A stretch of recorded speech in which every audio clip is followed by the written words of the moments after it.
아, 네. 여러분 잘 쉬셨어요? 네. 더 많이 들어오신 것 같네요. 맞나요? 네. 네. 트라우마 강의를 이렇게 재밌게 하는 사람은 없을 거예요. 여러분. 조금 무거울 수 있는 주제이기 때문에 좀 이렇게 너무 무겁게 막 묵직하게 오늘 날씨가 너무 맑잖아요. 그래서 그렇게 하는 것보다는 좀 이렇게 하는 것이 좀 기억에 잘 남고 도움이 되면 좋겠다. 그래서 보니까 뭐 PTSD 치료라든지 그래서 EMDR 이런 거 말씀을 물어보시고 했는데 지금 PTSD 이쪽으로 포커스를 맞출 게 아니고 그런 건 이제 또 공부를 하겠죠. 또 우리가 나중에 트라우마에 관련된 과목이 있답니다, 여러분. 네. 그래서 그때 또 더 많이 들으시고 그때 또 심도 있게 공부를 하기로 해보아요, 여러분. 그리고 오늘은 뭔가 그 가족 안에서의 트라우마에 좀 포커싱해서 강의를 하려고 해요. 왜냐면 아까도 말씀드렸지만 가족은 일회로 이렇게 끝날 수 있는 부분이 아니죠. 네, 네. 가족에서 일어나는 어떤 트라우마는 계속해서 반복적으로 일어나고 그것은 제가 주로 쓰는 말인데 창살 없는 감옥 같은 거죠. 보이지 않는 감옥같이. 그쵸? 왜? 아니. 거기서 이렇게 빠져나올 수도 없고 특히 내가 어린 시절이었다고 쳐봐요. 내가 어린아이야. 그러면 그 가족에서 나올 수가 없겠죠.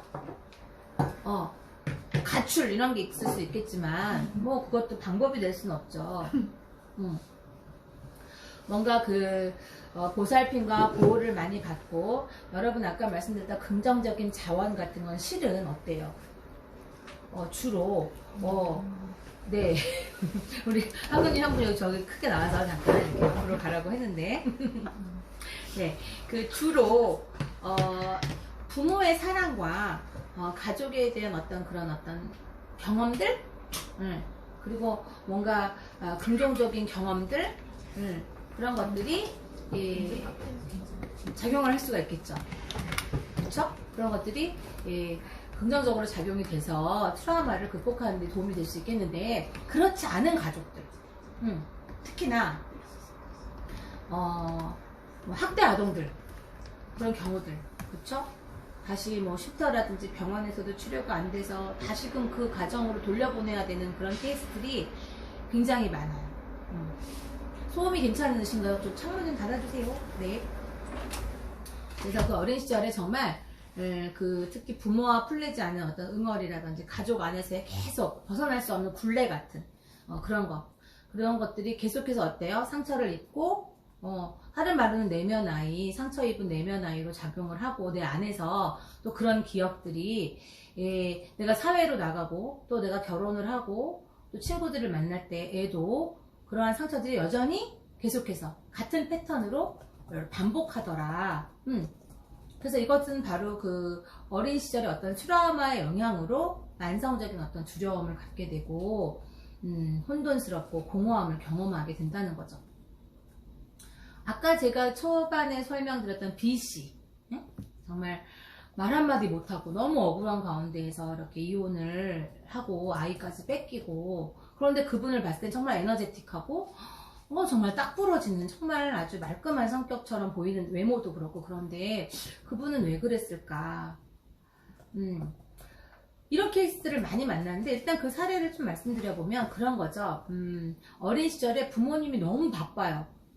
뭐 가정을 위해서, 가족을 위해서 막 열심히 일하시고 돈 버시고 그러느라 너무 바쁘셔가지고 형제끼리 뭐 남매끼리 이렇게 집에 있고 그런 경우가 많이 있었죠. 특히 또 우리도 많이 있었고 그럴 땐 정말 방임 아닌 방치, 그쵸, 그렇게 될 수밖에 없잖아요.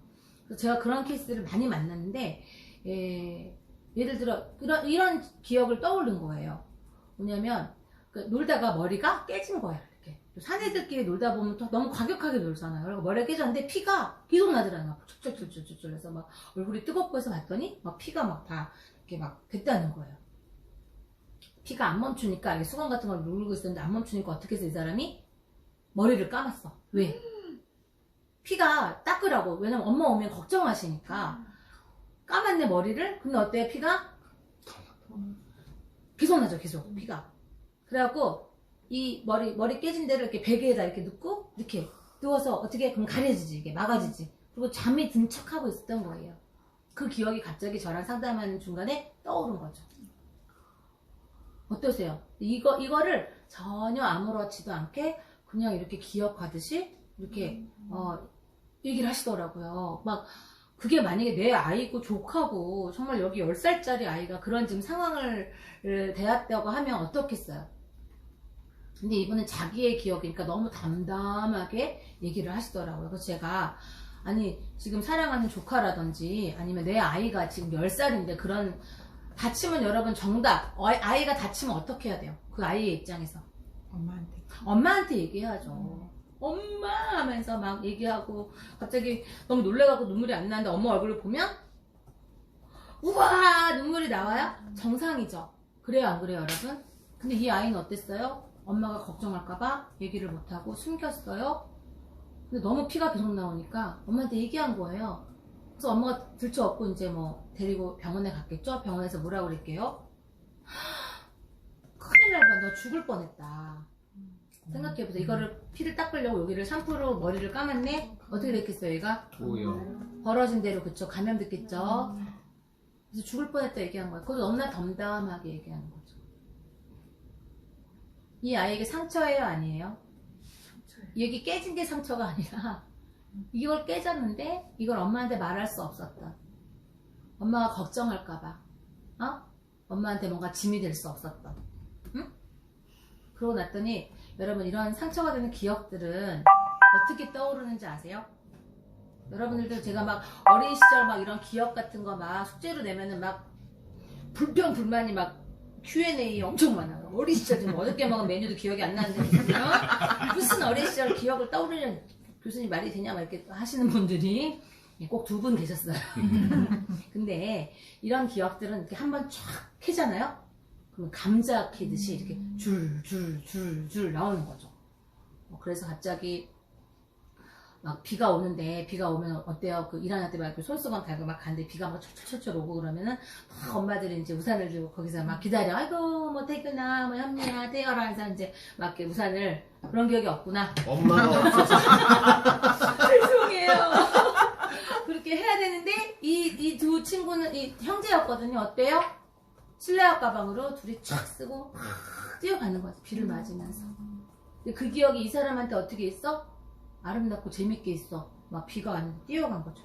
근데 그거를 생각해 보세요. 아무도 예를 들면 그러면서 또 어떤 기억이 떠오르는지 아세요? 이게 막 밖에서 놀잖아요. 막 다방구 같은 거 하고 막 무궁화 꽃이 펴서 막 하고 그러면 이제 해가 뉘엿뉘엿지면서 저녁 때가 딱 되면 어때? 밥 먹어라. 누구야? 정리야 밥 먹어 이거 해야 되지. 조금만 더 줘. 그치. 그럼 다 밥을 먹으라고 부르는데 이 형제만 아무도 안 불러요. 아무도 안 불러. 그럼 얘네들은 그냥 이렇게 있다가 밥대인지 뭔지도 모르고 이렇게 누가 또 보면 정민아 엄마가 불러고 아이고 태균아 와서 같이 밥 먹자 그래갖고 같이 밥도 먹이고 그런 게 추억인데 이런 게 지금 있잖아. 이게 어렸을 때 추억이고 그냥 괜찮았어요. 왜? 우리 엄마는 우리를 위해서 아빠랑 이렇게 열심히 우리를 잘 되라고 우리 가족 정말 행복하려고 이렇게 했으니까 누구를 원망할 수도 없고 미워할 수도 없고 그냥 열심히 일을 하셨으니까 뭐 폭력이 있었던 것도 아니고. 그러니까 이런 분들은 어때요? 이 상처인지도 모르고 내가 어떻게 어린 시절에 어떻게 그렇게 힘들고 돌봄을 못 받았구나. 어린애가 빨리 철이 들면 어떻게 돼요? 애가 아니지. 그게 상처예요. 그게 안 되는 거야. 아이가 아이답게 돼야 되는데 어쨌든 그래서 그런 것들이 막 이렇게 그러면 아니 교수님 그 뭐 한답시고 그거를 다 들춰내가지고 그렇게 잘 살고 있는 사람을 힘들게 한답니까? 그래요 안 그래요? 그런 질문을 해요. 저도 상담 공부하고 매일 상담 이렇게 받으러 다니고 하러 다니고 막 쫓아다니고 막 베개 집어 던지고 울고 막 이러 다니니까 저희 남편이 그러더라고요. 아이고 상처가 다 있는 거지 뭘 그걸 이렇게 해서 상처 없는 사람 어딨냐고 후배를 이렇게 약간 이렇게 반응들을 하지 않나요 여러분? 막 상담 공부하러 다닌다 그러고 막 그렇게 하고 그러니까 그 정도 다 있는 거지만서 이렇게 막 그냥 같이 일반화 되는데 어쨌거나 그걸 왜 떠올렸을까요?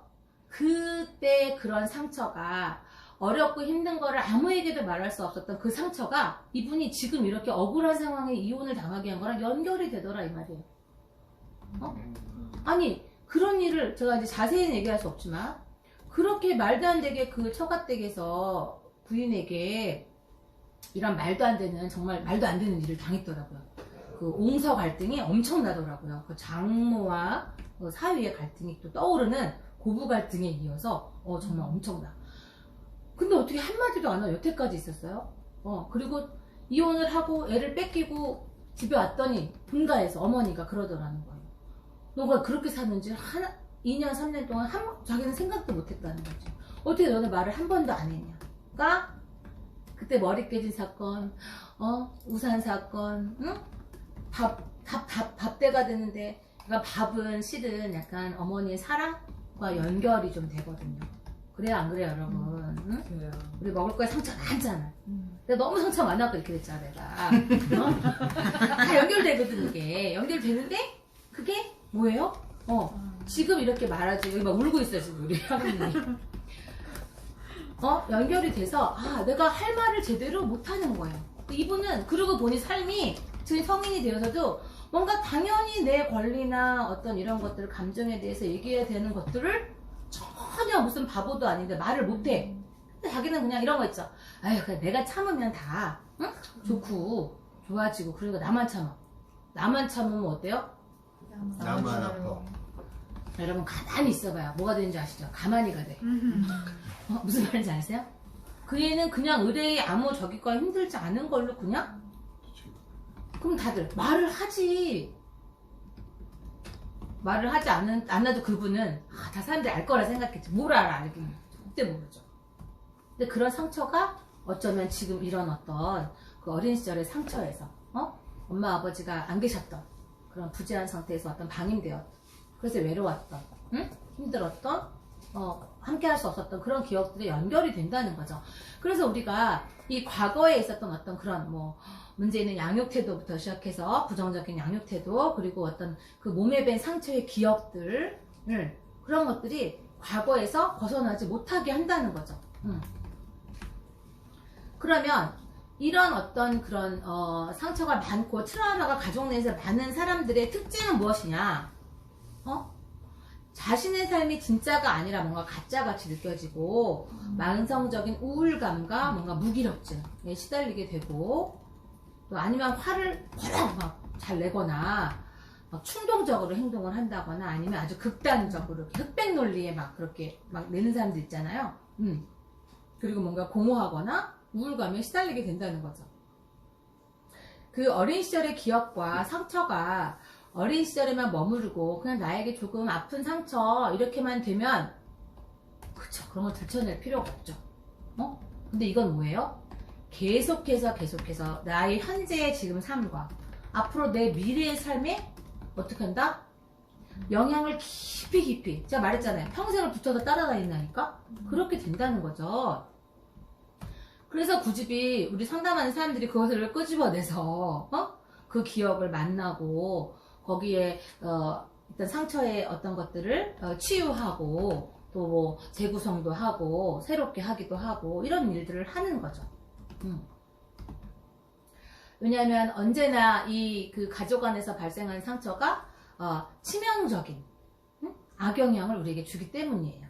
그래서 뭔가 잔인한 이런 어떤 어린 시절은 선택할 수 있는 게 아니잖아요. 내가 엄마 아빠를 선택해서 나오나요? 내가 이 가족을 여기야 이 집이야 A집 딱 찍어서 나오는 게 아닌데, 이런 어떤 과도한 스트레스나 이런 상처에 노출된 사람들은 엄청난 다시 이런 스트레스 상태가 되어야지만이 긴장이 좀 완화되고 약간 위안을 얻을 수 있는 거예요. 왜 갑자기 웃음이 이렇게 떠오를까요? 네, 울고 계시네 두 분이. 웃음을 참다가 무슨 일인가요? 어쨌든 보세요, 여러분. 여러분, 똥개라는 영화가 있어요. 똥개라는 영화인데 그 가정폭력을 다룬 영화예요. 한번 기회가 되시면 보시는데, 사람이 가정폭력에 늘 막 너무 막 깨지고 부서지고 막 소리 지르고 막 술 냄새에 막 그 우당탕탕탕 이런 집에서 제가 쭉 살아서 어렸어요. 그러면 어때요? 그러니까 또 이렇게 폭력적인 집안에 혹은 폭력적인 남편이랑 결혼하고 싶어요? 아니겠죠. 내가 지긋지긋 정말 폭력이 없는 이런 집에 내가 시집 가야겠다. 혹은 내가 그런 사람을 만나야겠다. 내가 우리 아이들한테 이런 거를 절대로 보여주지 않으리라 라고 하고 갔어. 근데 웬걸? 편안해. 막 편안해서 뭔가 하기 애매하고 막 웃음이 끊이지 않으면 행복해야 되잖아. 그치? 근데 어때요? 저기서부터 뭔가 스멀 불안함이 올라온다는 거죠. 그래서 어떻게 해요? 이 불안함이 이런 폭력을 또 초래하고 더 스트레스 상황이 되어야지만이 아까 말했잖아. 안심과 위안을 얻는다는 거예요. 너무나 안타깝죠. 스트레스를 극복하기 위해서, 이런 트라우마를 극복하기 위해서는 더 큰 갈등과 더 깊은 어떤 그런 긴장, 이런 것들이 필요하고, 그래서 더욱더 자기를 학대하고, 자기 주변과 끊임없이 뭔가 갈등을 야기하고, 자기를 외롭게 하고, 자기를 고립시켜야지, 그래, 그제서야 비로소 뭔가 위안과 안심이 된다는 거죠. 어떻게 하면 좋겠어요, 이 일을. 그쵸? 자기를 파괴하는 행동을 반복적으로 하는 반복 강박이라는 게 우리한테는 있다라고 프로이트가 얘기했어요. 여러분, 뭐 저도 그런 면이 있는데, 내가 진짜 엄마처럼 내가 죽어도 살지 않으리라. 내가 다시 태어나서 살지 않겠다. 남자분들은 아빠처럼 살지 않겠다. 내가 진짜, 근데 어떻죠, 여러분? 엄마처럼. 깜짝 놀라죠. 너무 똑같아서. 내가 너무 싫어했던, 정말 닮고 싶지 않았던 그 부분은 어떻게 해요? 내가 쏙 빼닮아서 하고 있죠. 너무나 놀라운 사실이죠. 그 자신도 모르게, 그래서 정말 내가 엄마한테 그런 상처를 받아서 내가 정말 다시는 그걸 되풀이하고 싶지 않았잖아. 근데 그것을 나도 모르게 여전히 내 현 가족에게 그것을 돌려주고 있다는 거예요. 그래서 그 개인의 문제가 아니라 이 가족의 한계와 이 문제는 내가 결혼해서 내 현 가족, 아니면 그 다음의 세대의 가족에게 계속해서 대물림 되고 있다는 거죠. 왜? 인간은 뭔가 익숙하고 친숙하고 편안한 것에 이끌린다는 거예요. 제가 이렇게 가정폭력에 굉장히 시달렸던 어떤 모처의 이제 국어 선생님이셨어요. 여자분이었는데 너무너무 지긋지긋해서 이 알코올 중독과 이 가정폭력 너무 시달려서 정말 남편은 어떤 사람 얻었냐면 정말 신부님 얼굴만 보면은 우리 미사와 함께 약간 이런 분, 저는 이제 천주교가 아니라서 자세히는 모르겠는데 그게 온하게 생기신 신부님처럼 생긴 분과 결혼을 했어요. 그것도 교회에서 만나가지고 결혼을 했더라고요. 근데 저한테 온 내담자는 그 신부님처럼 생긴 남자분이었어요. 내가 이 폭력에 이런 어떤 되풀이를 하고 싶지 않기 때문에 가장 착하게 생기고 가장 아무 문제가 없을 것 같은 이 남자분을 선택해서 결혼을 해서 신혼이에요. 신혼 2년 만에 저한테 오게 된 거죠. 그 이유는 뭐냐면 이 신부님 같은 이분이 이제 대기업에 다니시는데 가끔 회식을 하시는 거야. 회식을 하면 이제 어쩔 수 없이 이렇게 술을 한두 잔씩 이렇게 하시는데 술을 내가 볼 때 일부러 먹는 것 같다. 이렇게 먹다 보면은 그죠? 정신줄이 낮이죠. 이렇게 필름이 끊기지나고 하잖아요. 그러면 자기의 무의식이 올라오면서 진짜 그 왜 차인표의 그 분노의 칫솔질인가요? 막 있잖아요. 텔레비에 나오는 것처럼 막 입에 담을 수 없는 정말 이분의 얼굴과는 매치할 수 없는 그런 욕을 하는 거예요. 그게 증상이야. 근데 이제 아침에 일어나잖아요. 멀쩡할 뿐만 아니라 그분은 전혀 기억을 못해요. 환장하는 건 누구예요? 이 부인인 거예요. 이걸 2년을 참았어. 참았다가 남자는 얼마나 기가 막히겠어요. 밤새 무슨 일을 했는지 기억이 안 나니 이 부인이 이걸 녹음을 하신 거예요. 녹음할 때 누구예요? 자기야. 근데 정말 자기 무의식에서조차 정말 들어보지도 못한 것 같은 그런 욕들을 여러분 그거 아세요? 욕도 정말 찰지게 하는 거 있잖아요. 입에 쫙쫙 잘라볼게 막. 잘하실 거예요. 저 좀 잘하죠. 저는 원래 그런 사람이 아니고 이렇게 욕 테라피 같이 치유의 장면에서 제가 좀 한답니다. 이렇게 쫙쫙 이렇게 달라붙게 보여주세요. 여보세요. 인성사고죠. 그래서 그 욕을 그렇게 하고 난리가 나고 상담에 왔을 때부터는 조금 더 이 무의식에서의 것들이 더 나오기 시작하더니 막 택시 운전사 막 6탄전을 싸워서 파출소에 가고 급기한 경찰서까지 막 가시게 되는 진짜 내가 내담자 보호라서 그랬지 얼굴을 진짜 보여주고 싶었지. 너무 온화하게 생기셨는데 그분의 상처 속에서도 엄청난 폭력적인 아버지가 계신 거예요. 그래서 이 여동생은 막 칼을 들고 막 대적할 정도로 그런 어떤 폭력 속에서 이분은 어디로 피했어? 공부로 피한 거야. 이 남자분이. 무슨 말씀인지 아시죠?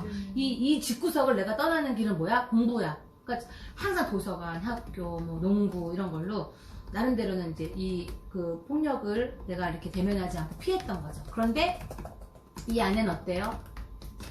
그 온 동네에서의 알잖아요. 옛날 막 조그만 마을에서 막 수치스럽게 막 온 동네에서 막 싸우고 이런 것들 막 다 올라오고 막 그런 사람들이 쳐다보는 그런 막 그 눈빛이나 수치스러운 막 경멸하는 듯한 그런 모든 것들에 대한 어떤 그런 잔재가 어때요? 남아있죠.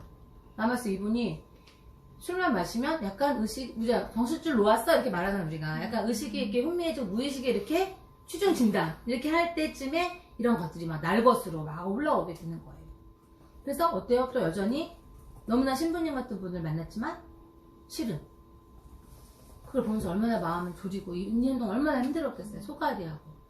미치고 팔자 뛰지. 아무 기억도 못 하시니까 그런 걸 만나게 되더라. 그래서 뭔가 계속해서 이런 고통스러운 것을 반복하고 그런 이렇게 풀지 못한 문제가 내가 정말 얼마나 좋은 학교에 갔겠어요. 계속 그만큼 힘들었을수록 공부를 했으니 응? 정말 우리나라 탑클래스의 대학을 나오시고 막 했음에도 불구하고 여전히 이것은 여기 이렇게 남아있어 그대로 그것을 반복하더라는 거죠. 이런 어떤 역기능적인 관계 패턴이라든지 그런 상처를 계속해서 반복하더라. 이런 악순환의 고리에서 우리가 빠져나와야 되죠.